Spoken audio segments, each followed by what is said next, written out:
এটা এটা বাবা ইউটিউব বাবা করিস না বাবা, বাদরুদ্দোজা ভাই নাতনির মতো। হ্যাঁ, তো এই ছেলে বাবা হারিয়ে গেছে।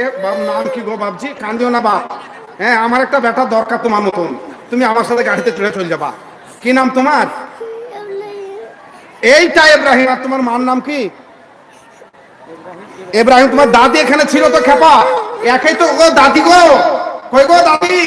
নাতি নিয়ে যাও 1000 টাকা দিয়ে। চুপ বাপ, তোর দাদি এখানটা আছে, কাঁদিস না। তোকে জিলপি দেবো, যাওয়ার সময় আমি, কাঁদিস না। ইব্রাহিমের দাদি, আপনি দেখেন আপনার নাতি নেন, আর ওই টেবিলে 1000 টাকা বাকি রেখে দেন, যদি আপনার কাছে টাকা না থাকে পরে আপনি দিয়ে দিবেন। আর 2টা মুরগি হেড মালানাকে দিবেন, উনারা স্টাফরা আপনাদের থেকে দোয়া করবে আপনাদের লেগে। মাদ্রাসায় 2টা মুরগি দেন আপনি। আর যদি বলেন বাপ আমার মুরগি কম হাঁস বেশি, তা 3টা হাঁস দেন। কিন্তু আপনি দিয়ে নেই মাদ্রাসায়, এত বড় মাদ্রাসা, আর এই বড় মাওলানা দেখে খাওয়াতে পাবেন, এটা কপাল। যার কপাল ভালো সে মাওলানা দেখে খাওয়াতে পায়। সবারই কপালে জুটে না। এই যে কেন আপনারা বসে আছেন কত কষ্ট করে, আবার অনেকে আসেইনি, তো তাদের কপাল আর আপনাদের কপাল সমান?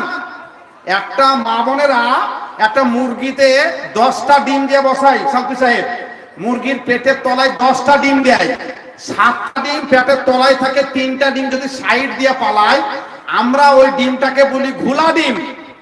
ওই ডিমের কিন্তু 2টা করে ছা হয় নাকি? ঘোলা ডিমের একটাও হয় না। আগেকার লোকেরা ওর ঘোলা হলেও রিহাই নাই, ওকে পেঁয়াজ দিয়ে কড়া ভাজি করে হাতা ভাজি করে খেত। কিন্তু এখন লোকে সব স্ট্যান্ডার্ড হয়েছে, এখন আর খায় না, কিন্তু নর্দমা লিজে ফেলে দেয়। তো আপনারা যারা এসেছেন প্যান্ডেলের তলায় বসে আছেন, মুরগির পেটের তলায়, সব পেটের অর্থাৎ প্রত্যেকের নেকি নিয়ে ফিরে যাবেন আপনারা ইনশাআল্লাহুল আজিজ।